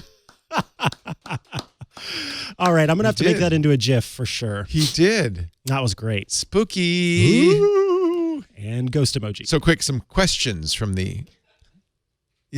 Oh, that works too. Vampire works. You can only have so many on Quik. There is no ghost. Oh, there's what? But there is a ghost. Maybe he doesn't have iOS 13 yet. Oh, you turkey burger. All right. So we have one question today. Thank God. And so this is why I want to go ahead and say, if you have questions, if you have thoughts, if you have concerns. We need questions. Send them in. And here's what I want to say too. Well, actually, I want to say a couple things. One. Preach, if brother. Here we go. Now listen. If you have no, I'm just kidding. If you sent in a question, a video, an audio, whatever before, and we have not answered it on the show, we lost it. Send it to us again. The Sarah problem Lane is took it with her. There's a lot of stuff to sift through. We've got spam and things like that. So Megan's got a whole jar full of questions. That's true. She keeps it in a jar, and I've tried to get it from her, but she has a very powerful dog, and I can't get past the dog. So please send those questions in again. And if where should they send them again? One more time. I don't think I said it. iOS Today at twit.tv. iOS Today at twit.tv. Yes. So send those in. And then if you're also the person that's like, oh man, I sent in a question before. I think I should go ahead. If you've got another question for us, if you want to have something else answered, be my guest. So I'll be looking for those after the coming new year. So we'll both be looking for those. So please do send it in.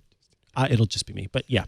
Now, Stuart from somewhere Indiana says, I'm looking for some advice on what are good earbuds for my wife for Christmas. Oh, yeah. She has small ears and always has issues with earbuds falling out. Yeah. Like them to be in the $100 to $200 Lisa has the range. same problem. So I'll show you the ones that Lisa wears that she likes. She and I actually prefer Etymotics. Now, these are not for everybody. The reason I like Etymotics is they're in-ear and they seal the ear. You can get two kinds. If she wants ones that you can speak on the phone, then I would recommend the HF3. Now, let's show you real close up. This, and they have different tips. Okay. So you can get the size that fits. Lisa likes these because she can get a smaller size. She has small ear canals. And the flanging means they really seal. Now, some people don't like that because they make you choke a little bit. They do, yeah. Well, they can, So and these are wired, right? Which makes them really good for using on the phone. They also make high-end Etymotics that are, I would say, audio high fidelity, and they're a little bit more expensive. The ones I just showed you are right within your price point. They also make the ER3SE for $179. The ones that I wear if I want high fidelity is the ER4s. These are $299. They're not inexpensive, but the quality is very good. So that's my first recommendation. Now, is that when you're listening on your Pono player? My Pando player? Pono? Yeah, your Pono player. Yeah, they're good on the Pono player, but they're good on anything. I actually use them on my phone as well. You have to use, obviously, an adapter. You're going to make fun of this choice, but I think these are, at the price, the best earbuds out there. These are the Samsung Galaxy Buds, and I'm not alone on this. Interesting. The sound quality on these, and they're $129. They're half the AirPod Pro. They don't do everything the AirPod Pro does, but they are wireless. I think they fit in the ear a little bit better. They charge in a case just like the AirPod Pro. There's the case. The case is relatively small. It's flat. And you get different tips, so you can make these fit your ear better if you want. Oh, good. It's got wax guard. Yeah, and I think these do a very good job of sealing. See, it has and wingtips. It has like wingtips too, which means they aren't going to fall off as much. And I think the audio quality on the Samsung Buds is excellent. It will work with Siri. You tap it once, and Siri will wake up. It doesn't have always listening. Mm-hmm. And I think if you shop around, I think this is the Samsung list is $130. I've seen them for as low as $80. Oh, wow. So there they are. Given the price, mine are white, and I actually really like the white ones. But given the price, I think these are the best and less likely to fall out than the AirPods. They might be similar to the AirPod Pro in terms of how they fit, but I think I don't think they give you different tips, or do they, with the AirPod Pro? Yeah, you get 3 sizes. Okay, so same thing. I'm very happy with these, honestly. These are my go-to wireless headphones. On Galaxies, obviously, they do the same thing that AirPods do on iPhones. They don't do that on iPhones. But ooh, they come in yellow? Yeah. I think they're really good, and they really don't fall out like AirPods do. If you want to spend a little bit more money, Jabra Elites, similar idea, higher quality. I think the sound, honestly, on the Samsung Buds is better than the AirPods Pro. It's better than anything else I've listened to. They're really good for that price.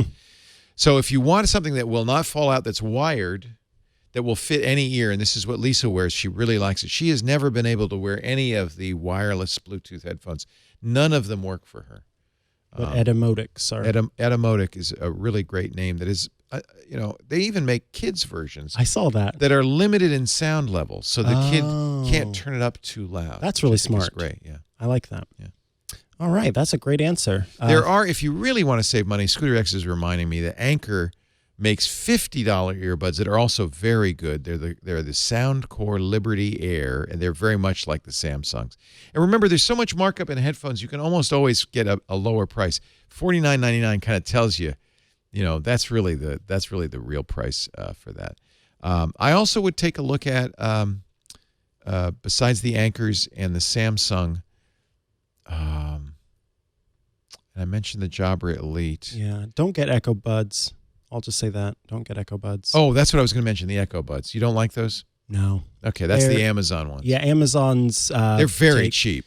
They're inexpensive, but if you're actually, they're not. $129.99. Never mind. That's the same price as Samsung. In comparison to... Yeah, get the Samsungs. You'll be much happier. Yeah, they if you get these expecting to have good noise cancellation and stuff like that because they market it as such, you're not going to be happy. No, they do something weird with noise cancellation. Yeah, and Bose is like, just wait till we come out with ours. Ours will sound good. They've had for years the Quiet Comfort 35s that are in-ear, but they're wired. I think they're fine. Honestly, the Etymotics don't do noise cancellation. They don't need to because they seal the ear. And any really well-designed earbud, like the Samsungs or the Jabra Elites, seal the ear sufficiently that I don't think you need noise cancellation. Right. You can wear them on an airplane, and you're not going to hear... Some people get a little dizzy or a little weird with... if I wear noise cancellation stuff for too long... Oh, yeah. I agree. The noise cancellation is strange. Yeah. Serenity Caldwell famously has talked about her sort of issue with noise cancellation. It feels like the air is being sucked out of your head. It is if that doesn't bother you... Yeah. If you're okay with air being sucked from your head, like a straw through the cranium... Then, honestly, I think the Samsung Buds hit the sweet spot for sound quality and price. I think they're really good. See, I wish there was a way for me to listen to them. Well, I'll bring mine in. Oh God, I can't. I have an ear thing. I'm not going to put anyone else's ears in my ears. So that's what I was saying. There's no real way for me to try them out. I'll give you a new tip. Unused. Okay, well maybe. I don't know if I'll be able to. Do you have the AirPod Pros? Yeah. need You to like try those? Right?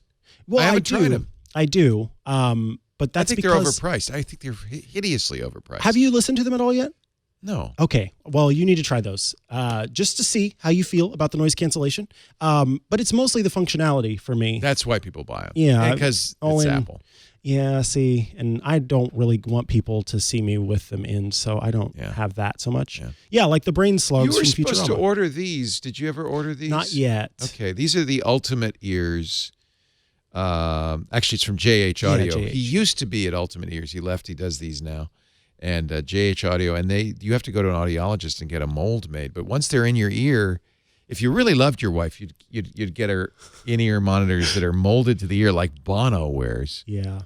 I wanted to wait till you were back from vacation before I did that because I've got to go to the appointment and all that kind of stuff. So I haven't done it yet, but I'm going to for work. Go with you. No, that's not Hold your why. hand. We can talk about it off While camera they put why I the wanted to wait. silicone in your I ear. really need someone to hold my hand while people dig around in my ears. They don't dig around, but they do fill your ear with silicone. You have to sit like this for a while. You know what I'll love is that if they do say, we need you to take this ear wash kit home first. Oh, to do that's that. happened to me. Oh, I'd love that. Getting my ears cleaned out. Anyway, let's move along before things get creepy. It's time for our app caps. Oh, let me put a hat on. I'm sure they gave me a 90s hat to go with my 90s outfit. Oh, hello, Judd. Well, howdy there, Leo. Just call me Pearl. Hi, Pearl. How you doing today? I like this hat because it can do so many things. Oh, look how all the different ways you can adjust versatile that hat. brim there. You just look so nice. Oh, it's still got the tags on it. That's how you know it's fresh. Kevin says 1890s. And just like Minnie Pearl, I'll leave the tag on. Oh, Minnie Pearl. We do love. You don't know who Minnie Pearl is. I don't know who Minnie Pearl is. Yeah. She and Topo Gigio used to appear on Ed Sullivan all the time. Wait, are you serious? Oh, okay. Well, in a moment, I'm going to need you to show the video because it's a thing that I can't demonstrate because this app requires multiple users and more than just Leo if he were to do it. But I want to talk about an app called Spaceteam. Oh, I love this game. Okay, you know about it. Oh, I know it, baby. So we should play it sometime. I would love to. We need to do that, actually. This is one of my favorite games. This is a cooperative game. You have to have at least 2 people, and it's best with 5 or 6. They call it a cooperative shouting game. And essentially how it works is you've got one person who serves as kind of the host and the commander, please. Sorry, the commander. Thank you. And I mean, Leo, do you want to do my app cap? We've played this game on, I think did we play this on our New Year's Eve show? I think we did. Oh, that's fun. Yeah. And then so you have much fun. multiple people who connect their devices to the main commander. Right.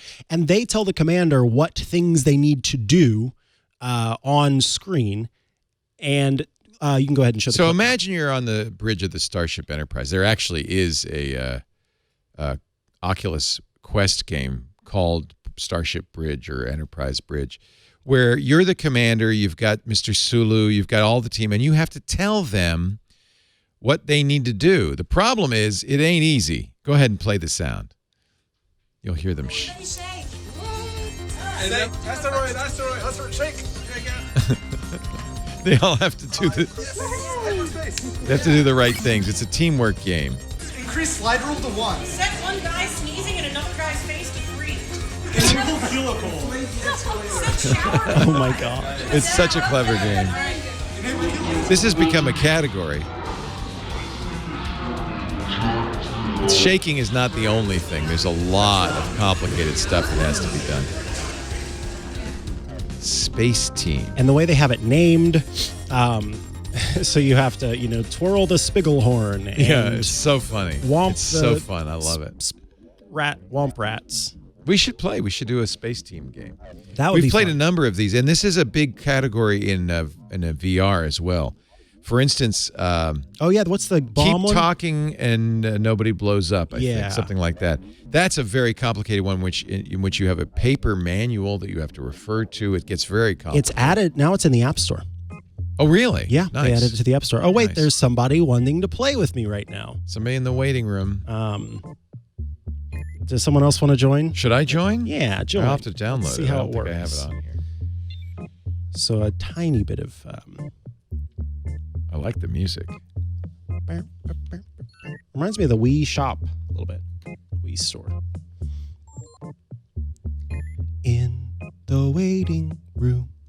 There's also a Spaceteam. This is great. ESL for English as a second language. Oh, that's neat. You can learn English together while you're shouting at each Yeah, although the English you're learning is going to be not as useful. Things like activate red plants. Set large trees to 1.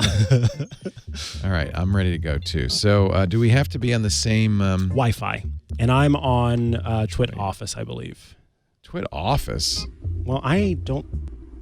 All right. Oh gosh, I hope that doesn't quit the app. Yeah, I'm on Twit Office. All right, let me go and switch over. I'm on Twit on Air, of course. Because of course, we're on air.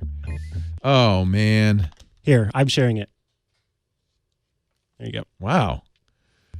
What is this magic you did? That's iOS's magic. That's iOS amazing. Magic. All right, back to Spaceteam. Dr. Spaceman. So what should I do to get it going? Do I need twirl the booly hopper? Twirl the booly hopper. There you go. All right. And then is it going to look for you? I think so. That's me. Eyes in there. There you are. All right. All right, now I'm going to tap play. Oh, we all have to hold it down together. That's how they know. Oh. So it must be somebody else in the studio on the Wi-Fi that's playing with us. Mr. Ashley. Sector 1. Who's the captain? You are, right? I think I am. Don't worry, the ship flies itself. Just follow the instructions. Don't worry about your battery. And remember to work together. Well, that's not going to work. As a space team. You're going to have to do some major shouting because I've got these in. Okay.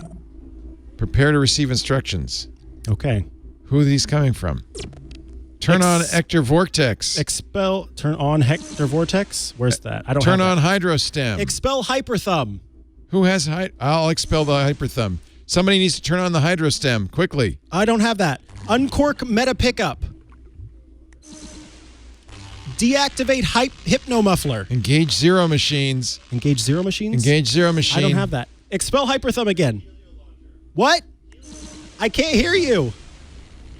All right, I'm taking one out. Expel Hyperthumb again. I did the Helio launcher. Engage Flow Engines. Flow Engines engaged. Oh, engaged, okay. Activate Ambifeeder. Enable Vibro Puffer. Engage Flux Mirror. Turn on Hydrostem. Set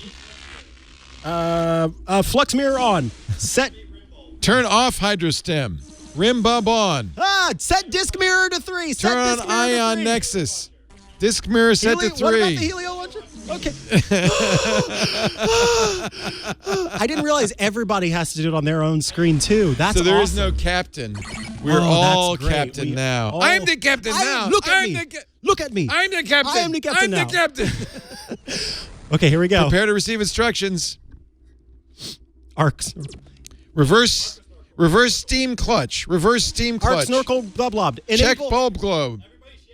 Shake. Enable infraspigot. Enable infraspigot. Check bulb globe. Oh, that's me. I have the Check bulb globe.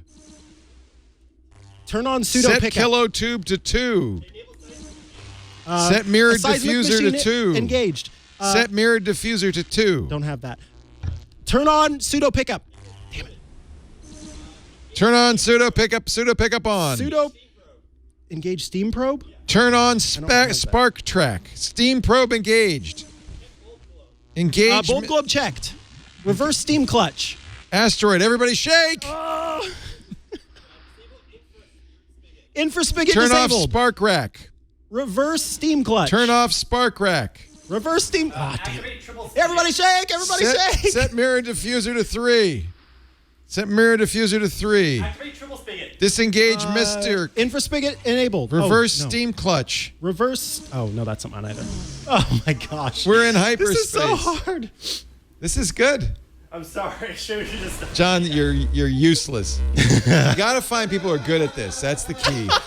No, I'm just kidding. You're going great. He's wearing his Spaceteam gloves. He's the one that taught me to do the right say the thing. He's wearing his Spaceteam gloves. Asteroid, everybody shake. Okay. Engage hypermeter. Where's the hypermeter? I don't have it. Hypermeter engaged. Engage pterostasis. Hypermeter engaged. I got pterostasis. Oh, hyper barrel engaged. Turn on ether bib. Set peta module to 4. 4. Petamodule 4. Set arrow thruster to 3. Set quad cycle to 2. Arrow thruster at 3. Nice. That was fast. Good for you. We're getting better. We're listening. We're listening. This and is confirming. a good team building exercise. It is, yeah. Sector 4. I think we've played this now enough. You should. Now we're going to stop. Now the thing is, you have to drink when there's an asteroid. Is how you really play this. Shake when there's drinking. Drink when there's shaking. Shake when there's drinking.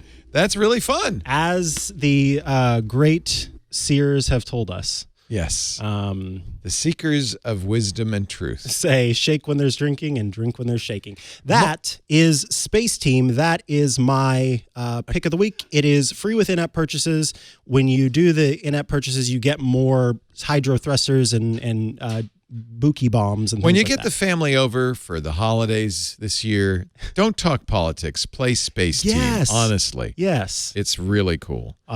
Mine is a productivity tool, and the only reason I'm bringing it up... You're a productivity tool. You.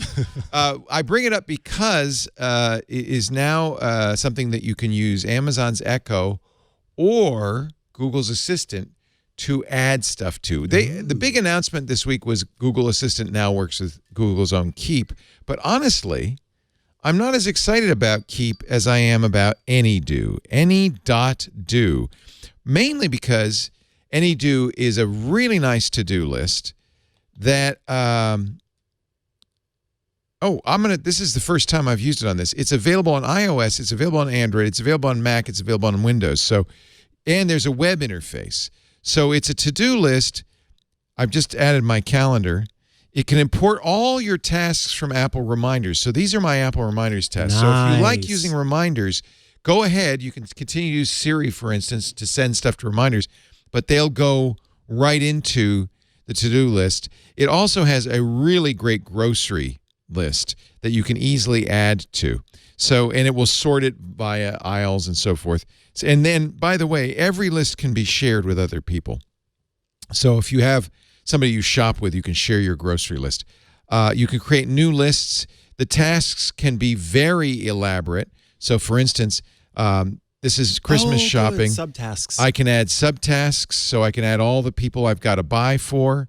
Buy Mikah a 16-inch Mac. Oh, God, no, don't do that. Okay. I can add attachments, which is really very nice. So, for instance, if you've got receipts or whatever, you can drag them into here, which is really sophisticated. I think it's really fantastic. You could set a time and date that you want to be reminded.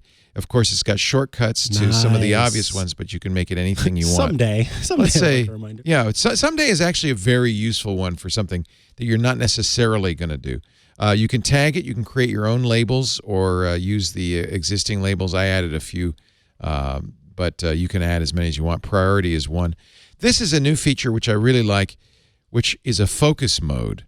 So it's kind of like the tomato timer, although unlike tomato, it's not a timer. You're planting a tree and letting it grow.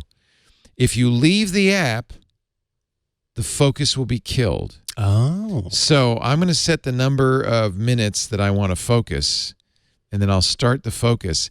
And as long as I don't do anything, it's kind of a tomato timer, right? Mm-hmm. So now in this case, I'm doing Christmas shopping, but I could have said, write that intro to the book that you meant to write the other day. Right. Set it, and the tree will grow, and when it gets to 25 minutes, it will be full size. You could say I'm done, or you can give up. Oh, dead tree. Better luck next time. Cactus. So I really like that feature. Cool. It has planning. You can actually do it similar to what? I could share this with a friend, right? Cool. Add a message. Similar to getting things done strategy, you can have your weekly planning session, which I think is great. There are lots of tips. It works with If This Then That, so you can, much better. It works with our sponsor, Zapier. So you can use Zapier to integrate with anything else. When I get an email from Mikah, put it in my to-do list, things like that. 1,500 apps that it works with. I have to say, Any.do is a really nice to-do app. It is a subscription. It is not free. You could try it free for 7 days. I think the $60 a year for the subscription is completely worth it. $5 a month for a really good to-do list. of all the to-do lists, and I've tried them all, I think this is the easiest to use. And because I can use my voice assistant to add, I can give a Siri reminder, but I can also use Google, and I can also use Amazon's Echo. It makes it very easy to get stuff in there. And I think with a to-do list, that's the key. That's the important part. Because really what a to-do is an agreement you've made with yourself or with others to do something. And so if you can just quickly say, hey, Siri, remind me to buy Mikah a 16-inch MacBook Pro. Mike? I don't see an app for that. You'll need to download one. Well, clearly I have to set up the shortcut talk there. to Siri a little bit. Oh, my watch heard you. That's weird. I don't understand why Siri didn't add it to reminders. Okay, searching for reminders on the app. Maybe you deleted the reminders app. I guess I... Yeah, you deleted the reminders app. Did I? Is that why? Oh, okay. Yeah. I will re-add that. I thought, I don't need reminders anymore. But actually, you want it because it will then import it into... So let's try that one more time here real quickly. Hey, Siri, remind me to buy Mikah a bit of coal for his stocking. One moment. Okay, add it to your to-do list. I like that it's changed Cole to a person named Cole, and that's a little concerning. Well, maybe it knows Mikah better than I do. So it should import that into my Apple reminders. That would have been a perfect time for a vampire emoji. Eventually, I guess it will import it. But anyway, that's the idea. It also shows up in your Apple Calendar. So that's really handy because there are to-dos that I have that are date-specific. Those will show up in there, not the undated ones. So it's called Any.do, Any.do. It's on the web. It's on every platform. I think they've done a very nice job. It's been around for a while. The only negative is you've got to pay to play. So you definitely want to make sure that you're kind of committed to using the app before you pay to play. Well, they give you, I think, a trial, and but I don't think there is a unpaid version. I think you really have to subscribe to it. And it's full featured, and I like it's very clean, very tags. easy to use. And the real reason I like about it, I was using reminders for a while because it was so tightly integrated to the Apple ecosystem. But I also sometimes use other machines, and so reminders is limited in that regard. I can't use it on Linux or Windows or Android. This one I can. I can use everywhere. So there's a real advantage to that. This is Any.do. Been around forever, so I'm probably not telling you something you don't know. Maybe, though, you didn't know about these new voice assistant features, because I think that's really great. Cool. Well, that's that. That's that. Well, Mommy, we can time to go home. We can chalk that off the to-do list. Yep. Got to buy Michael a bit of coal. Which bit of coal would you like? His nose, his ears? The shoulder, honestly. The left or the right? Preferably it depends. Is Cole left or right-handed? Very important questions. That'll make a difference. The tenderness of the meat. You want the the tenderness of the meat. Oh, Lord. You want the dominant or the non-dominant shoulder? Definitely the dominant shoulder. Okay, very nice. Thank you. There you go, ladies and gentlemen. And then I don't know what else to say, but I just I think that's free with in-app purchases. Okay, so free. So I guess you could try some of it. Yeah, without having to pay for it. I guess I might have misspoke. Well, I think that it's free to download, and then they'll say, hey, you get 7 days. It's got a dark theme. It's got all sorts of settings. The integrations are great. Just really is a very useful tool. It's gotten better and better. I love the tree growing thing. I'm going to do dark mode on this. I like dark mode, don't you? I do like dark mode. Yeah. Oh, I thought I did dark mode. Oh, its dynamic theme is on, so it'll do dark mode tonight. Now it's look dark. at that. Well, folks, that is the end of another episode. Of course, you can tune in live and in Technicolor. You should, because it is a very colorful show, especially with my 90s tie collection. I can't wait to see what's next. Will it be 91, 97, 95? 9:30 Pacific on Tuesdays, 12:30 Eastern Time. That's 16:30 UTC, twit.tv/live for audio and video. You can also get on-demand downloads from our website, twit.tv/iOS. Best thing to do is subscribe, either audio or video, in your favorite podcast application, and even YouTube, because a subscription is a good thing. Mm-hmm. Subscribe this holiday season to iOS Today. That would be a gift to us. Yeah. And yourself. Yeah. And if you want to hang out with us live, and as I said, in Technicolor, you can do so by emailing tickets@twit.tv. That works for all the shows. So you can send out the little request there and join us in the studio. And one more reminder, that was a weird thing that I said. And one more reminder that you can email iOS Today at twit.tv with your questions and feedback and all those things. Thank you all for joining us. We'll see you next time on iOS Today. We appreciate you. Appreciate it.